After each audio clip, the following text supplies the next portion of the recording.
Gentleman yields. Mr. Pappas is recognized for 5 minutes. Thank you very much, Madam Chair. And Mr. Secretary, welcome back to the committee. I appreciate your thoughtfulness and how much time and how accessible you always are to this committee, so it's great to have you back. And it's always a good time to talk about how the bipartisan infrastructure law is working for our districts. I see that in New Hampshire. We're set to receive about $1.4 billion in state formula funds for highways and bridges over 5 years, which represents a significant increase over what we could count on in previous years. And already about $850 million has been announced for New Hampshire roads, bridges, roadway safety, and other major federally funded projects. So Secretary Buttigieg, as you know, federal law allows states like New Hampshire to use toll credits to cover local match requirements for federally funded projects. But since states could historically only use toll credits for projects within the state where credits were accrued, many states left extra toll credits on the table. That's why I have advocated for legislation, the Toll Credit Marketplace Act, provisions of which were included in the infrastructure law, which will develop a federal marketplace for toll credits, which will allow states to sell any excess credits to cover the match required for federally funded projects. I think it's a common sense change. We discussed this last year when you were before our committee. I'm wondering if you can update us on any progress with the toll credit exchange pilot program that is anticipated to roll out soon. Thank you, and first let me associate myself with your enthusiasm for what the infrastructure law has brought, and most recently, congratulations to your district on the Rockingham Planning Commission successfully receiving that Seacoast Greenway Hampton Marsh Trail funding.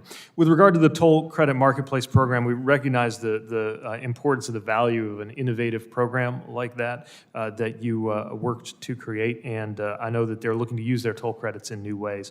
I can report to you that the Federal Highway Administration has made a lot of progress on that. As you know, anytime you stand up a novel program, it leads to a lot of work that goes on in the background, which we're working through. But the focus right now has been developing the right program procedures, including the application and the selection process, making that as transparent and as rigorous as possible. And we'll continue to keep you updated on the team working expeditiously to get it stood up and ready to use.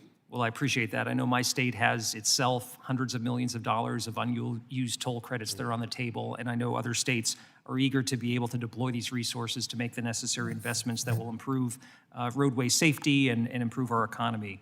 Now, my state's at a decided disadvantage when it comes to formula funding distribution.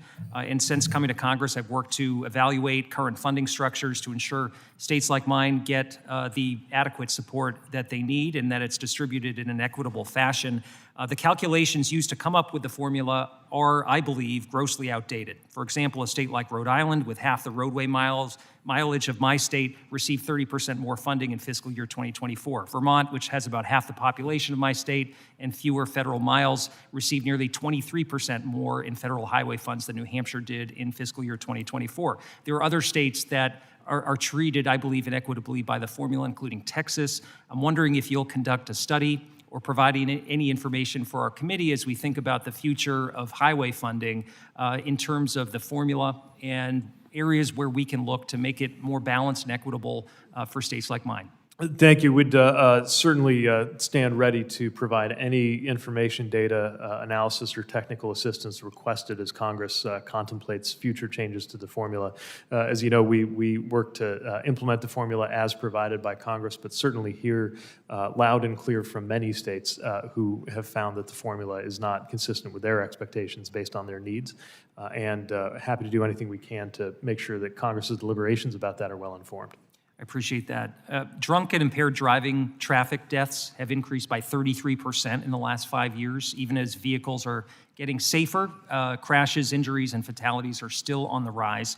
In the United States, someone is killed or injured in a drunk driving crash every 39 minutes, and an average drunk driver has driven drunk nearly 80 times before their first arrest. Currently, only 24 states in the District of Columbia, including my state, require ignition interlock devices to be installed in the vehicles of first-time offenders. Studies have shown that the use of these interlocks reduce recidivism by up to 70% in first-time, repeat, and high-risk offenders. That's why I've introduced legislation on this, and I'm wondering if you can comment on ignition interlock systems and the role that they can play in terms of roadway safety. We certainly recognize the promise and the potential of these interlock systems, given, as you noted, the proportion of highway fatalities and road injuries and fatalities that are associated with impairment. NHTSA has been working to help research, develop, and test solutions, including ignition interlock programs and the driver alcohol detection system for safety. A lot goes into that, and of course, need to make sure that anything that goes out into the field is ready to meet the high bar we're going to set for it. I would note that there was an advance notice of proposed rulemaking put out in December to gather more information on technology and research in this regard, and we'll be working through that ANPRM and continue to keep you apprised of progress there. Thanks. We look forward to more information. I yield back.